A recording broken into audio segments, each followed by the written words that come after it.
we chill out, or they just how is that conversation going with your friends and your family? My friends, their main advice is this type of attention you've got, make something of it. Don't try and make something of it. Mm-hmm. Whether it's a career or something. What type of career can you do out of this? I could be a rapper. You could be a rapper. Yes. Okay. Is that what the avenue that you're trying to go down? Because I did see that you were putting music on your story and things like that. I think so. Yeah. Yeah. So you have a plan, essentially. Yeah. So obviously you said that you don't really care about how people perceive you. The internet is a facade, X, Y, Z. What about in the future? Because when you put things on the internet, there is a digital footprint. And what about your children in the future, your potential husband, maybe a job, things like clients? Let's say, for example, you do become a successful rapper. Maybe brands might not want to particularly work with you because of certain things that you say. Does that bother you at all? Do you think about that? No. Look at Cardi B. How did she start? She That's started very true. by talking shit. She said a lot in her career. She got picked up by Love and Hip Hop. Then from there released Bodak Yellow. No one talks about the days where she used to sit on Instagram and talk crap. I love Cardi B, by the way.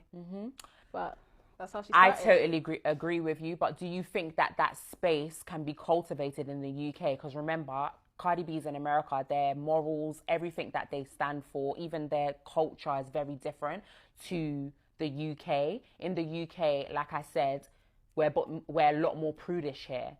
Yeah. So although everybody is doing these sexual acts, not everybody talks about it, and everyone has a lot more to say. So do you think that even though that kind of timeline that you said with Cardi B is true, do you think that it can be reflected in the UK? Definitely. Only because people are quite shocked by me, I believe. Because as you said, the UK is very prudish. I stand out. It's like, it makes people look at me. It makes owners of shows and people who have platforms want to speak to me, want me on their shows. So I think eventually it'll work out. Okay. I love that you're positive about it. That being said, though, is this maybe an introduction to you, a persona that you're putting out as an introductory, and then are you planning to keep this throughout your career, or? I wouldn't say it's a persona. I would say this, like, I'm exactly how I am on TikTok. I've only calmed myself down because I can't come here screaming at you, answering the questions. It's just not. Yeah, but this is just who you are. This It's is just who I am. Like, I'm never going to change, and I'm never going to get tired because it's just my personality. Obviously, when people were online kind of getting at you, you were talking about the fact that your dad didn't do a good job raising you. Do you want to elaborate on that? What did you mean? My dad was like in and out of my life. So there was never really that male proper figure. That may have contributed to how I am now. But either way, I don't know. There's whores with dads. That is true. So you feel like your dad not being a part of your life is what's led you to being a part-time prostitute?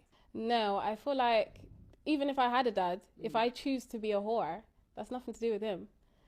People have two parents in their house and become serial killers. I feel like you can have great parents and become a shit kid. Yeah. Do you not feel